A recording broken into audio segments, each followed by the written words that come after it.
Yep. Yeah.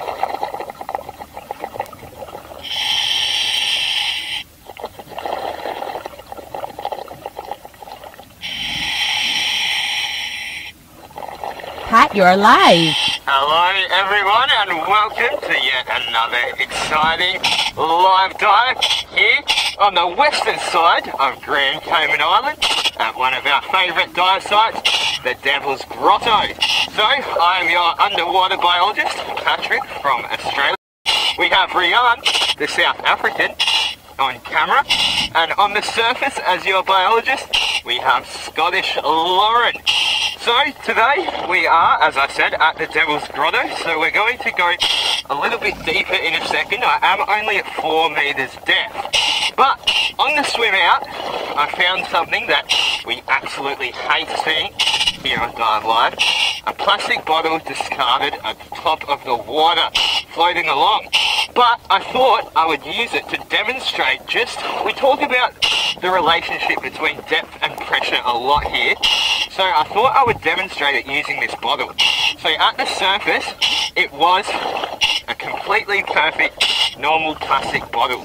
Now even just at 4 meters depth we can see it's already started to reduce in size because of the pressure. So now we're going to go down even deeper and you'll notice again that this will be reducing in size, which really does demonstrate that relationship between pressure and depth. So let's head down into the grotto, and Lauren, do you want to say hello to everyone? Hi everyone, it's great to be back for the second dive of today. So please do send in your questions and comments and possible requests for us to look out for. Of course, it's not always possible to find everything, but we do our best.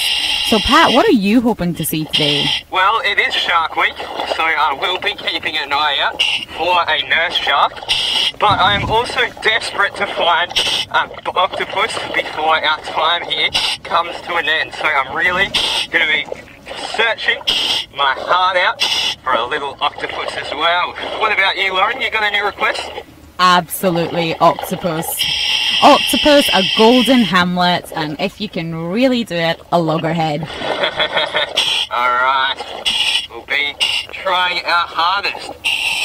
So, I have reached the bottom here, and I am down at 11 meters. So we do have a big school of horse-eyed jacks here, and some tarpon.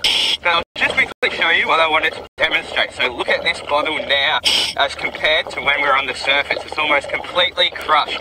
And so the deeper we go, the more pressure is on this, and the smaller it will become. So that was just a quick little lesson for everyone. I will be putting this in my pocket and disposing of it properly. And let's have a look at these horse-eyed jacks. Yeah, that was a great little lesson. Although it is kind of physicsy, Richard, you are right. It is a question that we're asked a lot here on diveLIVE, so it's good to do a little demonstration. So Marlene on Paddy is saying maybe we will see a ray, and hopefully we will. There's always a chance of a stingray, but we haven't seen an eagle ray in quite some time now, Pat, have we? No, it's been, well, probably about 2 weeks since we've seen an eagle ray. Wouldn't that be epic to get another one of them? So I'll really be looking out for all the rare but exciting things today. Yeah, CJ did comment you can see how bad the visibility is, and it is. It was pretty tough this morning, but we still are getting an awesome view of all these fish ahead of us. Yeah, so it is about 10 meters maybe visibility, which isn't that great. That's only about 30 feet or so, so it's not very far. Pat, I have an awesome question for you from Ryan, and it fits in perfectly with the fact that it is Shark Week. He's asking, Pat, what is your most memorable shark encounter in your life? Well, my most memorable shark encounter, so I am quite an enthusiastic bodyboarder. And back home, I was bodyboarding one of our local reefs, and I'd come off the end section of a wave and was heading back out the channel when a little bronze whaler shark, probably no bigger than a metre or 3 or 4 feet long, came up and actually took a bite out of my board. So it wasn't really a scary encounter because it was such a small shark, but it definitely was a memorable encounter. What about you, Lauren? Oh, I have two. I guess the most special one for me was diving with tiger sharks in Fiji. Never did I ever think I would get to dive with such a huge, magnificent predator. She was just beautiful. Fiji is very common. You can see tiger sharks a lot. And probably the second one, which is not such a nice story, was finding a huge female lemon shark washed up on the beach with an inflated porcupine fish in her mouth. So although that was sad for many reasons, it was definitely memorable. I'll never forget that. So awesome question, Ryan. So these foresight jacks seem to have split off from one another, and I'm just cruising along with this miniature school right here, but we rarely see these animals solitary. They are always in a big school, and they do like to hang out here at the Devil's Grotto. So they are predatory fish, and hanging out in a school will be a bit of an advantage to them because they will have many pairs of eyes searching for prey. Yeah, they are part of the Trevally grouping, and they often get called the big-eyed jacks as well. Now you can tell a jack a mile away from that really prominent body shape.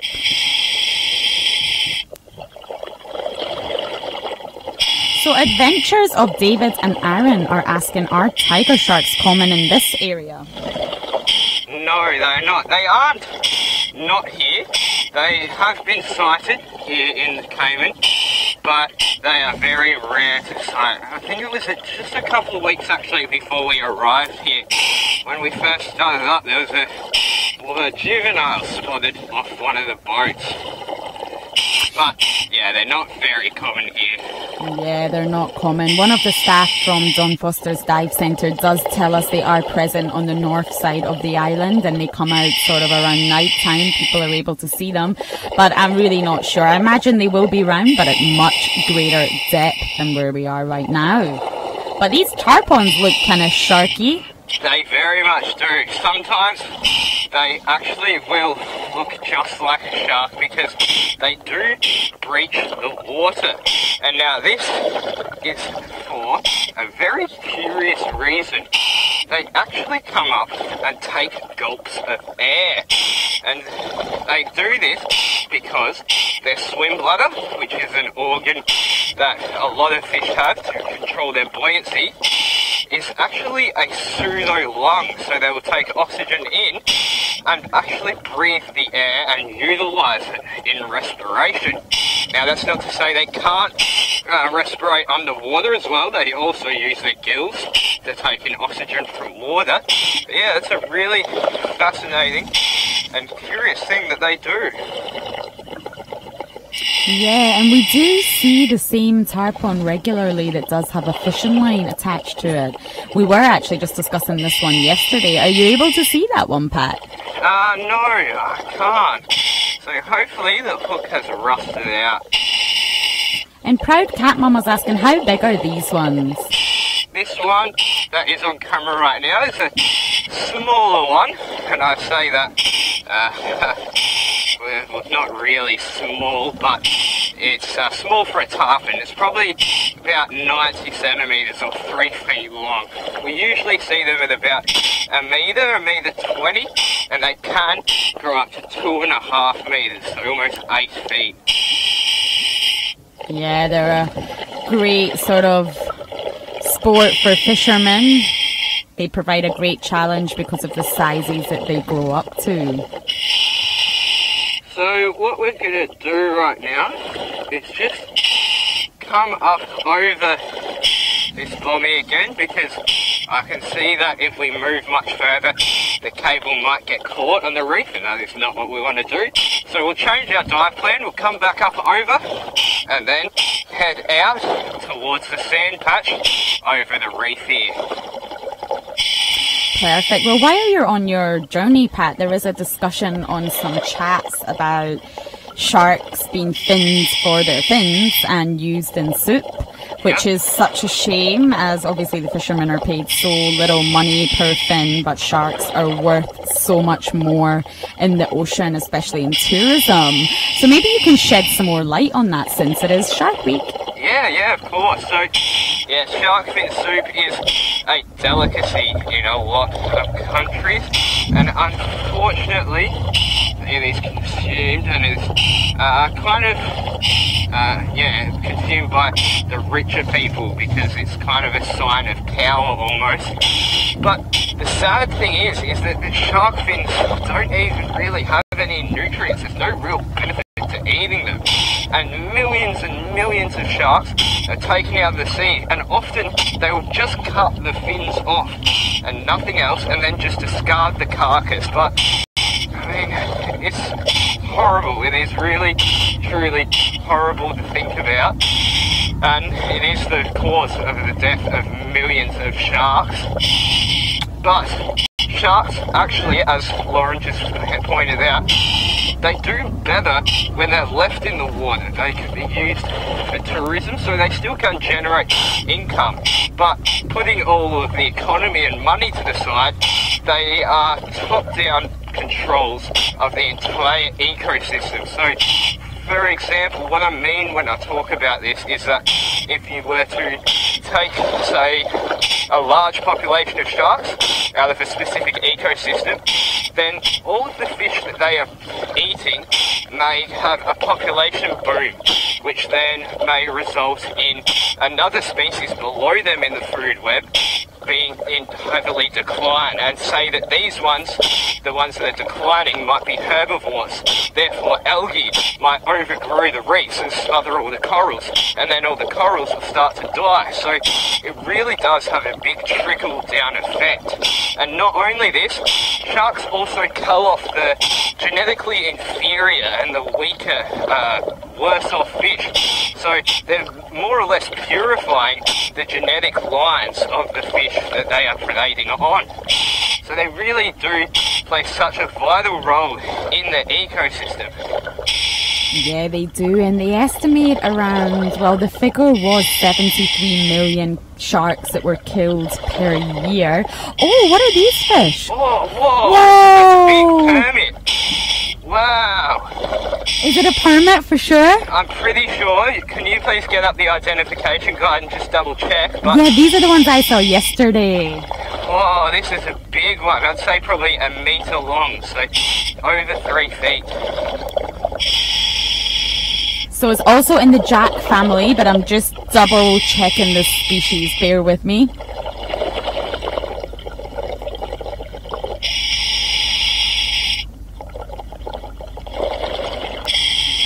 So if it's not a permit, my other guess is that it'll be a pompano.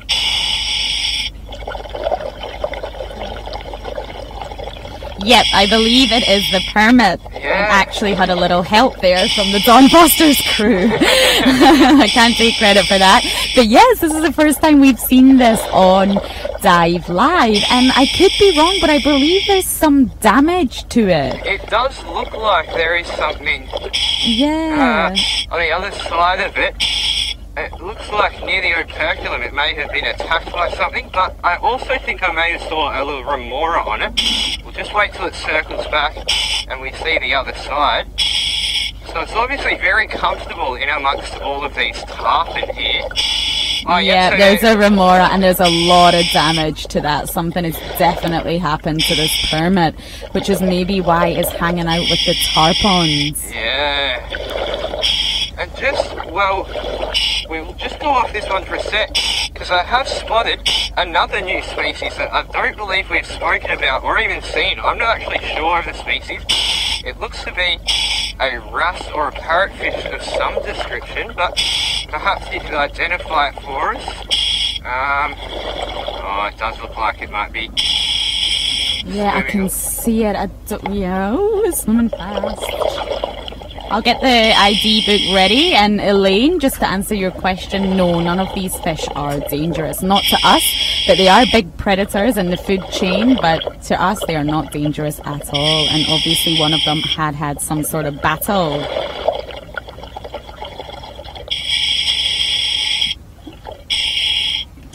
So I actually saw the permits yesterday just before we went live, which is typical. So I'm really glad we got to see them again and show you. And it is a new one for the species list. Yes, that's great. It's growing and growing, this species list, even up into our last week's here. So it just goes to show the diversity of coral reef ecosystems. Yes, so that permit was for you, love dogs.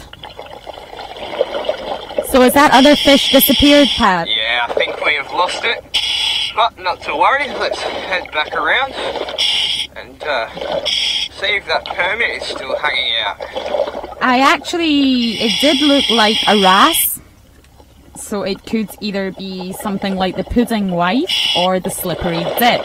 Two very interesting names, but it did look like something like that. But we will go over it once you get to the surface later on.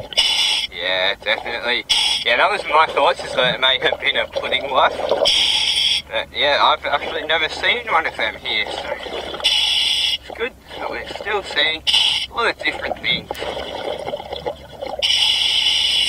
So Emma English, who is actually from Australia, is asking, are there any carnivorous species there? So I think she's referring to fish, so maybe we can explain about these big predators here, Pat. Yeah, so we have quite a few predators. Actually, just about every fish that we've shown today has been a carnivorous predator. So we have this big permit up here, which is related to the jacks, and the jacks, the foresight jacks that we saw before, they are also predatory fish. Also these tarpons here, and we do have down here a barracuda as well. So a lot of these predatory fish tend to be larger. They will have muscular bodies and generally a very large gaping mouth that they can open up really wide. Either that or strong muscular jaws with grasping teeth. So we can actually tell a lot about a fish's diet and mode of living through looking at its mouth structure. Quite often herbivores will have little beaks or little scraping kind of tools on their mouth, whereas carnivores will have modified mouths, just like these tarpons, for example, that have upturned jaws, so they can come below prey and really gulp it up. Yeah, we were getting a great view of that permit there, and it's absolutely stunning. So Proud Cat Mama has asked for the scientific Latin name, and I do believe CJ has told you. So here we go. I will try and pronounce it. Trachinotus falcatus. That's probably really wrong, but there you go. CJ did get it right. So that is the Latin name for the permit. What a magnificent fish this is. So big and also quite high as well. It's from the dorsal fin to the ventral fin, so top to bottom fin. It's probably got about 50 centimetres of space between there, so about 20 inches. Oh, I'm so happy we got to see this guy, but he does look really injured, and the fact that a remora is on him is quite interesting. This remora is a small shark sucker, which I'm not sure we've mentioned that one either. We normally mention the white fin shark sucker. It's different, it's very small in size, and it's basically just a ride on these guys. The permit doesn't really seem to mind, and yeah, they don't really have a swim bladder of their own, and they're not really able to propel themselves through the water, so they just hitch a ride on the bigger animals and it takes them through the ocean. Now the fact that this permit has been attacked and injured makes me think that might also be why it's in this school of tarpon, so it might be a bit timid and skittish now and seek the protection of its fellow species. So James is asking, how detrimental to a fish's health is it to have a remora attached? Not really much at all. They may have to expend a little bit more energy because having the remora attached will increase drag a little bit, but all in all, they're not really doing that much harm to the fish. Yeah, they don't really harm them, but like Pat mentioned, they can reduce drag. And for the big manta rays, the manta bryostris, they can have many of the huge remoras attached to them, and it really does affect their drag. And when you remove the remoras, they can leave a wound. But overall, they don't really do damage. Yeah, so they're not actually feeding on the blood or taking food away from their host. They are using them just as a hitchhiker, pretty much. So they're just hitching a ride there. Yeah, it's a relationship that actually really, really fascinates me, and I think there is about 8 species of remora globally, and so they can't really swim on their own, which is why they have trouble manoeuvring over long distances. So they tend to hitch rides on the bigger animals, such as manta rays or the big predatory fish. They don't tend to hitch rides on the reef fish because they don't really move. They hitch the ride on the bigger animals that do move over longer distances. So they use their sort of dorsal fin, which is like modified into a characteristic flat sucking disc, and it attaches onto the animal, and then they just hitch their ride, basically, and the oxygen will keep flowing over their gills, and that is how they survive.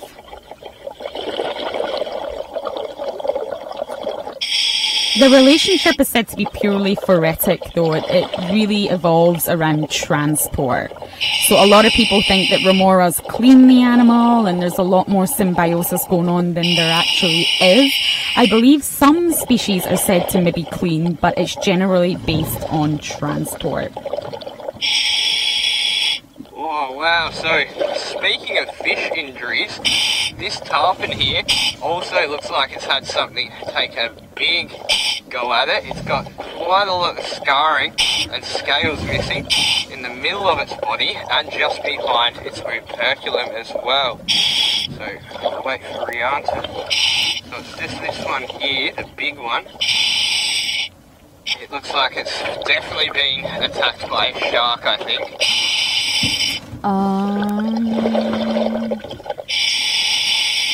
So I'll just get a bit closer. Oh yeah, we can see some scratches across the body there. Yeah, I'm not sure where that came from. I'm not sure I would say a shark. But yeah, there's definitely some damage and a little wound just on the gill covering. There's quite a lot of damaged fish we've seen this morning. Yeah, which is really surprising because there's not really that many big predators here on these parts of the reef in Grand Cayman. But they do tend to travel around a little bit, tarpons, especially at night time when they're hunting. And they are more predators out at night time as well, so perhaps that contributed. So P-Heart is saying they love the word operculum, and so do I. I have words that I love and I have words that I hate, and operculum is just a great word to say. So what we are talking about when we say operculum is the gill covering, so the little flappy bit of the fish that sits just behind their head, and that allows water to escape once it has been pumped over the gills and all the oxygen has been extracted. Yeah, so we mainly refer to it in fish, but actually it's also present in animals such as the Christmas tree worms and things that we show you a lot. And we have that barracuda again. Oh, good. I was looking around for it, but here we go. So, staying on the subject of predators,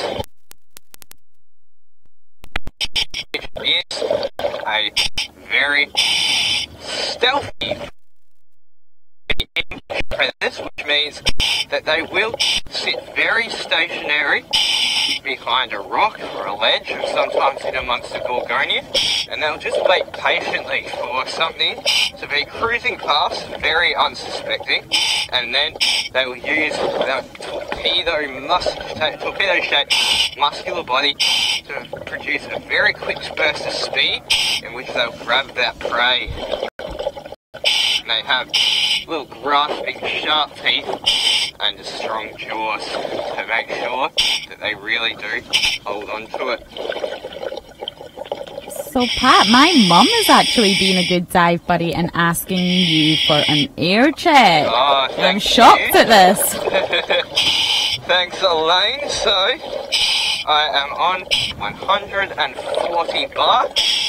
So, 140. So, still got plenty of time down here. And I have found a giant anemone, which we have shown quite a bit here on diveLIVE, but actually haven't shown in quite a while. So let me get out of the way so Rian can get in here to get a better shot of it.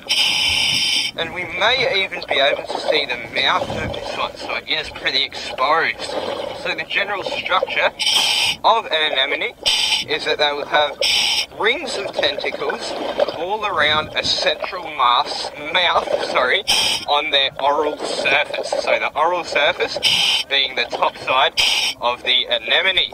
So the tentacles are lined with specialized stinging cells called nematocysts, which are essentially just a spring-loaded type cell that's kind of like a harpoon.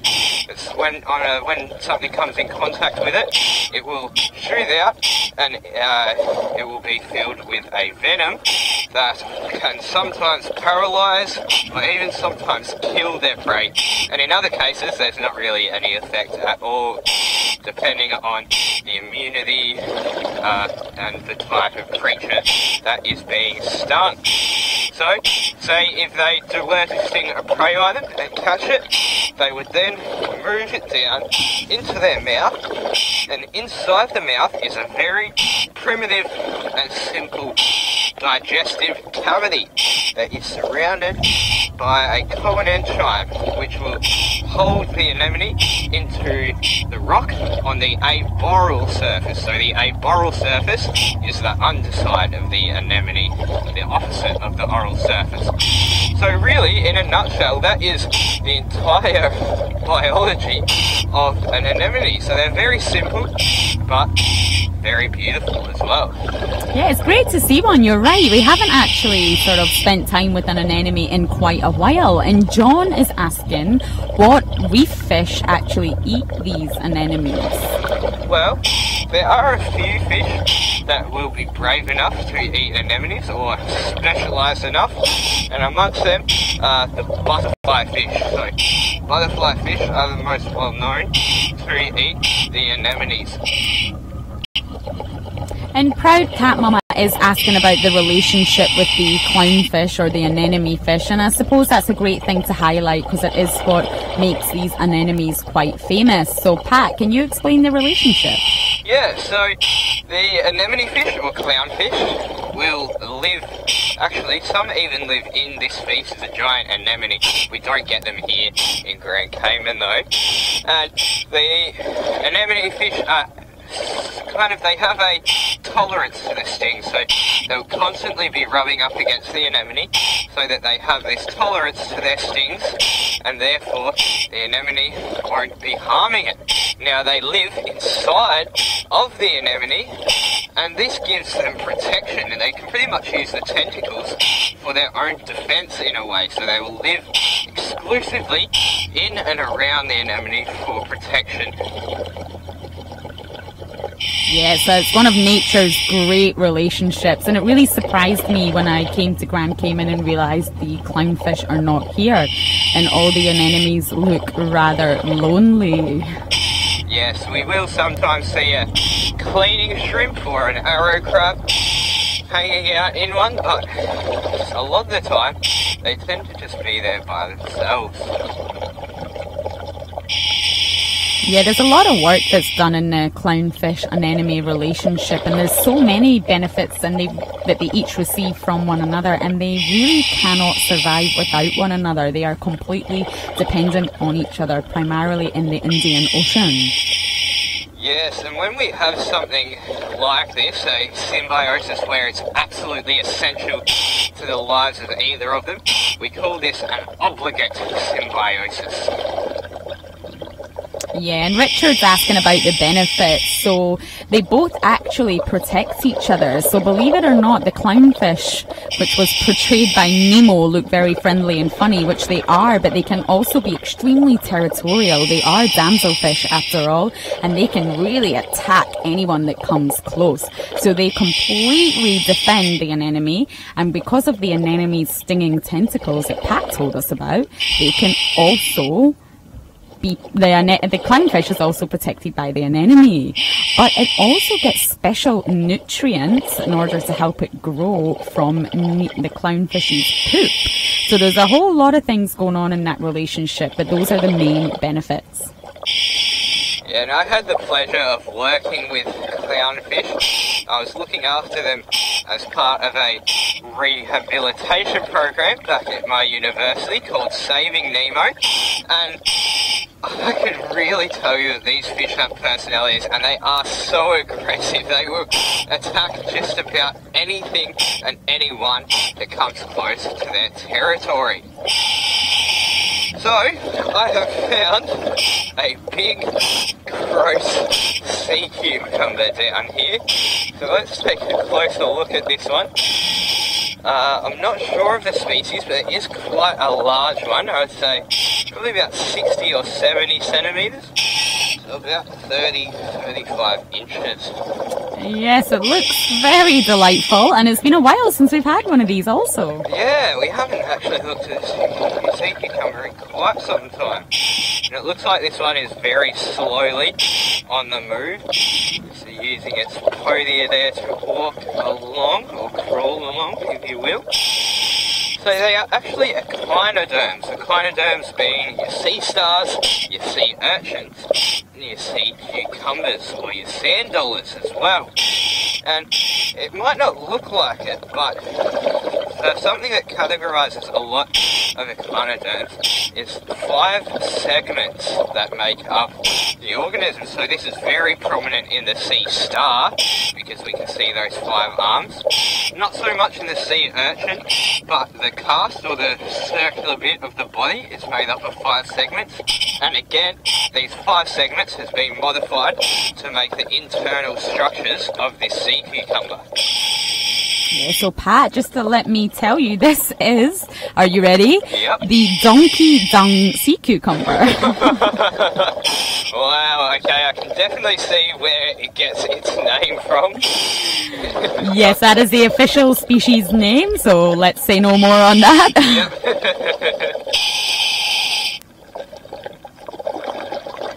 So, sea cucumbers will actually breathe through their bottoms as well. So that's quite a strange adaptation that they make. And also, speaking of their rear end, there's also fish called pearlfish that will make a nice home inside of the sea cucumber. Yeah, by making its way in and out of its bottom. Yes, and as Pat mentioned, the sea cucumber has to breathe through its anus, so it has no choice but to let these little pearlfish inside. If they were to clench, which they do try, then they cannot breathe. So the pearlfish win, and there can be up to 16 individual pearlfish all living inside of the sea cucumber's anus. Now, they do also have a weird defense mechanism, so if they do feel like they are under threat, they will actually expel their stomach. So all of the internal organs will shoot out of it in defense. Yeah, this is called evisceration, and they can expel all their internal organs when they're under threat, and they expel it through the anus, and it's visible, you can see it. And they can regenerate all these organs within a matter of days and weeks.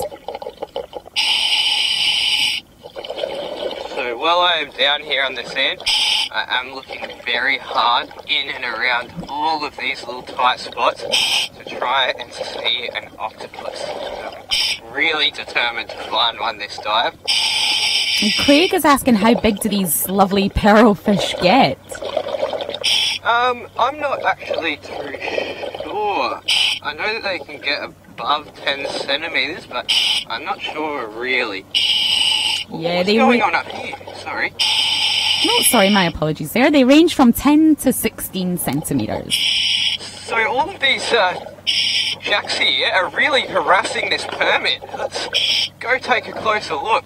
There's about 10 jacks all bumping into this permit here, giving it a hard time. Oh, this poor permit's been through the mill, I think. Yeah. So they have eased up a bit now, but they were all really like hitting it. So perhaps this is where the damage has come from on the permit. I wonder why he's hanging around them, though, if they are sort of bullying him, if you like. I wonder why he's staying around. Yeah. Maybe he's forgotten what species it is and he thinks he's a horse eye or a tarpon. Yeah, maybe it is a very big fish. So maybe it's just got lost in its size. So we'll try and get another look at it, because that was quite intense to watch. So it looks like it's retreating over here into the cave. So we'll check it to see if it has sustained any more damage, because there was about 10 of them really getting right into it. Oh, what a shame. The conversation here is still very much on the sea cucumber's weird and wonderful life. And imagine if humans did the same thing, Pat. Yes, that would be very, very strange. So I saw a school of permits yesterday, as I mentioned, and there was about 6 of them. So I'm wondering if this fish was part of this school and somehow something has happened to it. It's a little bit injured and it does need to sort of rest and stay protected. Yeah, potentially.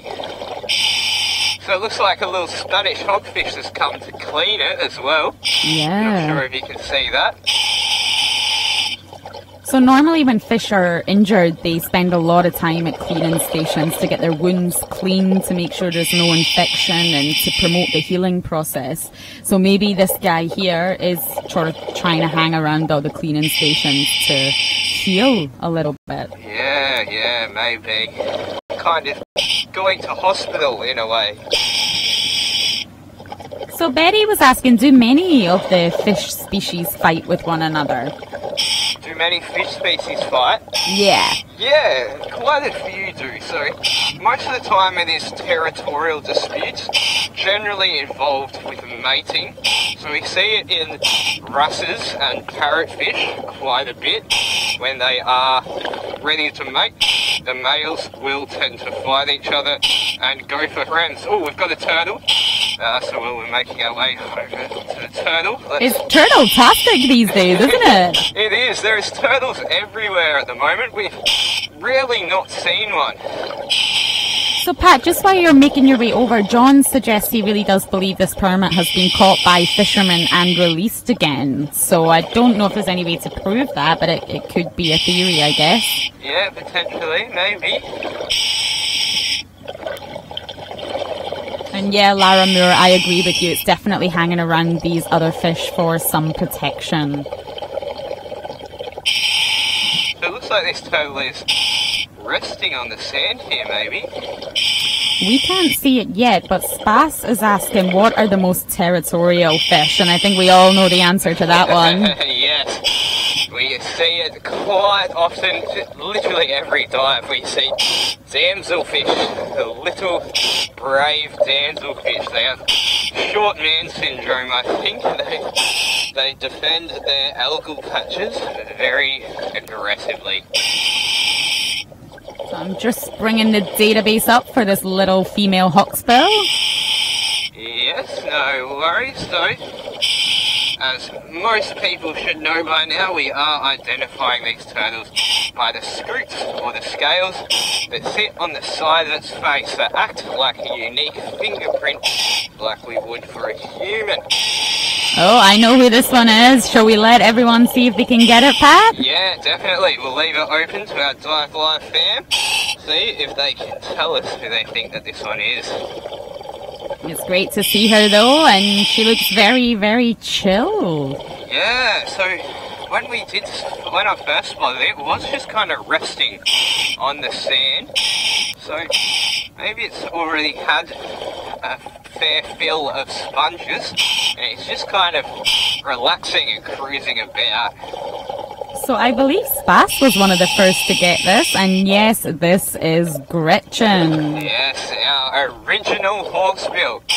Number 1, patient 0, if you will. Yeah, it's really good to see her. She has been in a few feats with shark bait recently, so it's good to see her just cruising the reef. Now we are actually pretty close to the sponge, and by the sponge I mean this one sponge that has been heavily grazed upon by sea turtles and also angelfish. So perhaps that could be where Gretchen is heading right now. That would be awesome if she was. So please feel free to ask any questions about turtles. Obviously we're talking about them a lot these days because we just happen to keep finding them. But I do specialise in turtles, and Pat's really knowledgeable about them as well. So we're happy to answer anything you want to know about Gretchen or hawksbills. Yes, they are awesome creatures. They are reptiles, so they are not actually fully marine creatures. They are land reptiles. Well, they're not land reptiles, they are sea reptiles, but they're related to a lot of the reptiles on land that you'll see, such as your lizards and your snakes. Obviously they have got a highly modified body though.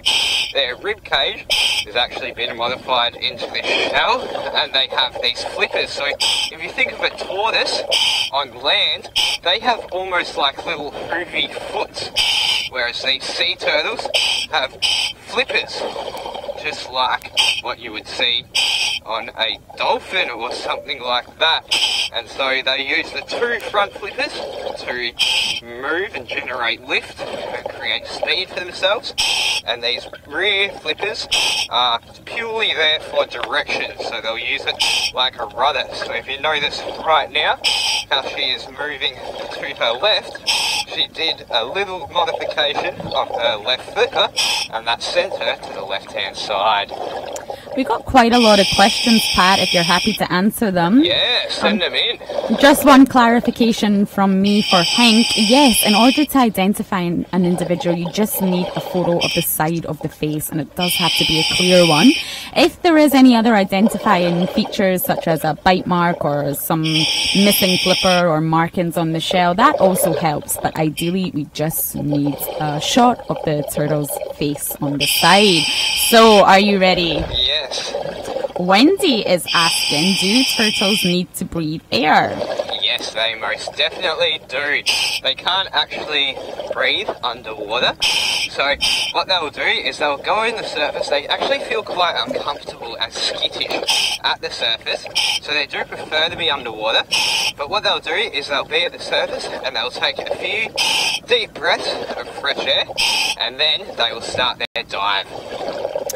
Craig is asking, do they have to warm up their blood like other reptiles do? Yes, so they are ectothermic, which means that they must, well, that's what we call cold-blooded. And what that means is that they rely on their external environment to create warmth for them, rather than creating warmth for themselves. Now, there is evidence that the leatherback turtle isn't completely ectothermic. It does have some form of control over its internal body pressure, temperature, sorry. But for most turtles, yeah, they are ectotherms. So Noelle's asking a great question. Hi Noelle, do they have a particularly favourite species of sponge? Ooh, that's a good question. I'm not actually sure whether they do. We obviously know from our encounter the last few days of them that they do have a sponge that they like to feed upon, but I'm not sure about particular species. Do you know, Lauren? No, I don't. We often see them feeding on the barrel sponge a lot, so I do believe that could be one of the favourites, but I actually don't know of a particular favourite species. Yeah, so this one, can't actually see what type of sponge it's eating.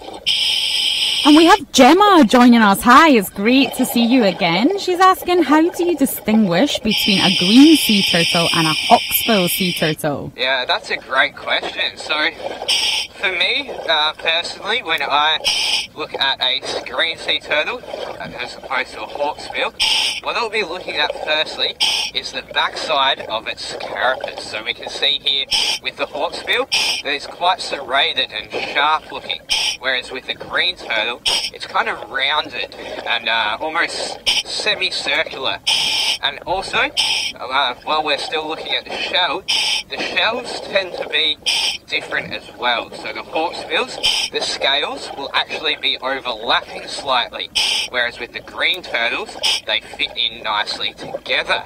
And lastly, we look at the front of it. So hawksbills are given the name hawksbills because they have this beak that looks just like a hawk's beak, whereas green turtles tend to have a flatter kind of the front side of their nose. So they're the three things that I will look out for when I'm trying to identify the difference between them. And greens also will grow a lot bigger than hawksbills as well. Yeah, that was a great explanation, Pat. And if you're even still confused after that, you can look at the scales in between the eyes. These are called prefrontal scales, and hawksbills will have 2 pairs, so 4 scales, right in between both eyes, and a green turtle will just have 1 pair, so 2 scales. So those are all the identifying features that you can use to work out if it's a green or a hawksbill. But great question, Gemma. Yeah, great question. So do we have any more turtle questions? Yes, we do. Of course we do. So let me just have a look. Spas is asking a really interesting one, actually. How do turtles find food? How do they find food? Yes. Well, they use their sight, and they would also use smell as well. So they do have pretty heightened senses, these turtles. They're not visually impaired in any way. They can also smell quite well. So that is how they will locate their food. So Noelle is asking, if the waters were colder than normal, for example, would they have to go up for air more, I guess, to be near the sun more? Yeah, well, I would assume so. So, sea turtles do tend to stay in tropical waters, so they don't really go to cold waters very much. But yeah, I suppose so. If they were in colder waters, they may need to go to the surface a little bit more. So just to clarify for Henk again, there is the side of the face that's the ID part, not a front-on visual of the head. So the scales, which we also call scutes, just at the edge of the eye towards the neckline, if you like, those are the scales that we need a photo of. And it needs to be quite a good photo. If it's a little bit too blurry, we won't be able to make an identification basically. So just those scales on either side, and the scales on the left and on the right are different, so that creates another complication. You can't just use one side. So there will be a Facebook page set up for this very soon with instructions, so we will invite you all to join. Yeah, and it is a great method of identification because it's completely non-invasive. And what that means is that we don't have to pester or make contact with or really interfere with the turtle at all. All we need to do is just look at either side of the face with a camera. So 2 questions for you here. One is from me, Pat, what's your ear? And the second one is from Richard, and he's asking, are there any other reptiles living in the sea? Yeah, sure. So the first one, oh wow. Sorry, there's just a cowfish here without a tail. Its tail has been bitten off. So we'll get a look at this because it's quite funny but also quite sad. I'm on 80 bar, so I've still got a little bit of time left down here. And yes, there are other reptiles. Oh, what a shame. It looks quite peculiar. The poor thing. Oh, what a shame. I can't believe we're seeing so many injured fish today. Yeah. So I'm not sure whether this is a genetic defect or whether it's been bitten off. I think it's been bitten off, and to be honest, that's the perfect way to show you exactly what the caudal peduncle is. So what you're looking at right now, the little thing that's moving, is the caudal peduncle. The tail or the caudal fin has been bitten off. It's left with a little nub there. What a shame. So other marine reptiles. So there is 7 species of hawksbill turtles, and then we also have saltwater crocodiles. So we get them up in the northern side of my home country of Australia, and they're ferocious and tend to be very deadly, but also very beautiful creatures. In terms of other marine reptiles, I'm having a bit of a mental blank. Can you think of any more, Lauren? No, there's no sea snakes in this region other than crocodiles and reptiles. Nope, you covered them all. Oh, and Gretchen is attacking a coral. She didn't seem to like it much though. She's moved on. CJ is asking, since they don't have gills, how do they actually smell? So they have nostrils. Gills aren't actually used for smell in fish. Gills are used to extract oxygen out of the water. So fish use their nostrils as well. Yeah, they have a really, really strong sense of smell, which they will use to locate food, especially sponges. And that brings us on to the next question from James. Do sponges have any way to sort of prevent a turtle from overgrazing upon it? Not really. So if a turtle is eating a sponge, then that means that it is tolerant to any chemical deterrents it may have. And sponges obviously have no way of moving either, so yeah, they can't really stop a turtle once it's started. And Gemma was asking, what are the most common sea turtle species here in Grand Cayman? Definitely the hawksbill by a long shot. So most of our species, most of the species we have in our population monitoring program are hawksbills. But we do occasionally see the green here, not very often, but we do. And I have seen one loggerhead, so we do also get loggerheads, but they are very rare to see here. It's mostly the hawksbill that we do see. Yes, I'm still not happy with Pat for seeing that loggerhead without me. Yeah, I was very happy boy that day. So Pat Spas is asking, do they close their nostrils when swimming?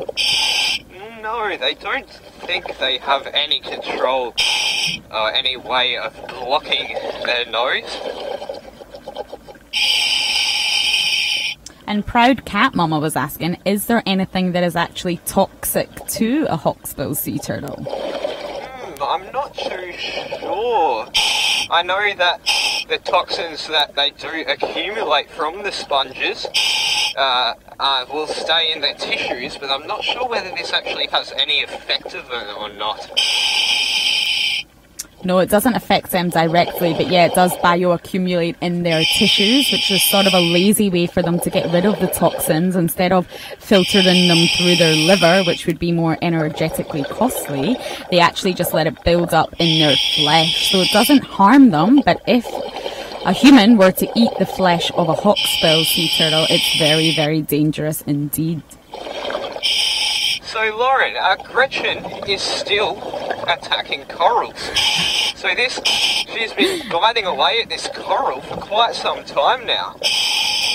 Is it definitely a coral? It appears to be a coral. No, it's a sponge. Is it? Yeah, I can see it. We're really, really close in now. I can see that is... Oh. Okay, from where I am, it does look like a star coral. Oh, no, yeah, I can see the pores now. Yeah, so that is definitely a sponge. It must be really yummy.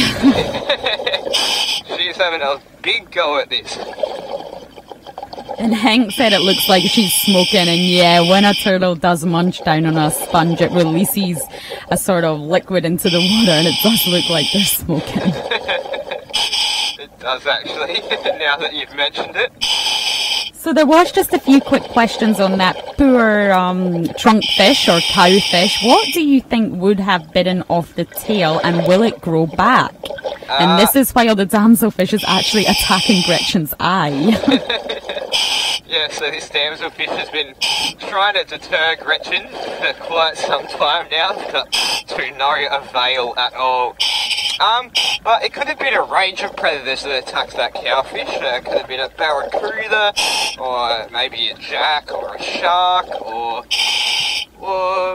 what else? Or grouper, potentially. Groupers do have pretty sharp teeth, but I wouldn't know exactly what species. I could just say it would be a predator of some sort. Yeah, I would guess that it probably wasn't an animal trying to eat it. It was probably more of a chase, more of a territorial dispute. Hey, get away, and just bit off its tail. And unfortunately, it will not grow back. Yeah, no. So, I am almost on 50 bar, but I just wanted to point out one thing before I sign off. So, Rian, if you could just kind of get do a little bit of a swim around all this area. There is an insane amount of acropora growing right here, like staghorn coral. So we usually do see a lot of isolated colonies, but they are absolutely everywhere right here. And it's really great to see. They're really kind of glowing in the sunlight. Yeah, it's beautiful. My favourite right there, looking very healthy indeed. Yeah, there's just so much of it. I haven't seen this much concentrated in such a small area. Yeah, it's really healthy. It's thriving. And this could be the work of a local conservation effort who are trying to regenerate corals. Yeah, so they're eco-divers doing very good work. They really know what they're doing down here with the corals, and they're putting in a lot of effort, because the staghorn and the elkhorn corals used to be very prominent all throughout the Caribbean, and unfortunately, because of their fragility and their tendency to grow very fast, they have declined quite a bit. So, Pat, just before you do wrap up, because you are way better at determining size than I am, Lara Moore is asking, how big exactly is Gretchen? So I would say Gretchen's carapace, so her shell, is probably 75 centimetres, I would say, so 30 inches. So just before you wrap up, there's a lot of comments on the fact that phase 1 is coming to an end, and many inquiries about phase 2. So if you maybe just want to give a little explanation to people about what's happening before you disappear. Yeah, so we are unfortunately reaching the end of phase 1. So we will be wrapping up our broadcasting on the 28th of, what month are we in? July. The 28th of July, which is this Saturday. So phase 1 will be coming to an end, and what we will be doing is packing up and leaving the Cayman Islands, because we will be setting our sights towards phase 2. Now, we don't really know exactly when or where this is going to happen, but we are going to make it happen, and we will be back. So phase 1 was all about creating community engagement, which we have definitely done, because we have a huge range of supporters. So we thank you all for that. And we also wanted to prove that we can do it, that this concept does work. And I think we have more than done that as well. So it's been a huge success, and I hope that everyone watching along has enjoyed it as much as I have. So, having said that, it's time to wrap up the dive and go do my safety stop. Thank you all for joining me. It's been an amazing dive. Thank you, Rian, for always capturing it. And thank you, Lauren, for being the brains on the surface. I will see you all tomorrow, 7 AM Grand Cayman time. I will be down with you in the water, and Lauren will be taking you for the 11 AM dive. Thank you, Pat, and thank you, diveLIVE family. Stay tuned. You will be updated in due course when we are ready to go to phase 2. So thank you for your continued support.